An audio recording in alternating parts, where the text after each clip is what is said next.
Déterminés, ils le sont, ces Montpelliérains, à l'approche du cours d'eau qu'ils ont choisi ce matin.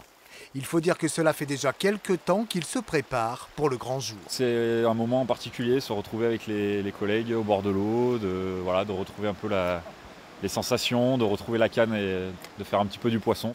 Une journée particulière sur un cours d'eau qui ne l'est pas moins. À cet endroit, cela fait plus de 2 ans qu'ils n'ont pas pêché, même la truite. Nous sommes en septembre 2015, la braise est en crue, elle emporte tout sur son passage. À la décrue, le lit de la rivière est ravagé. On a fait des inventaires piscicoles qui nous ont montré que les populations ont été divisées par 4. Et là, le choix de gestion a été fait.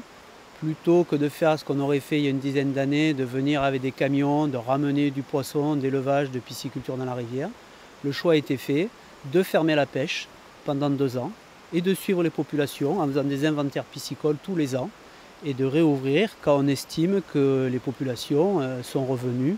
Il aura fallu en tout 2 ans au biotope de cette rivière pour se régénérer sans aucune intervention humaine. Dans la majorité des cas, vous avez des populations comme ici, dans la Braise, populations qui peuvent très bien se débrouiller toutes seules, même en cas de crue, même avec les pêcheurs. Pourquoi? Parce que chaque truite, elle va produire des centaines d'œufs.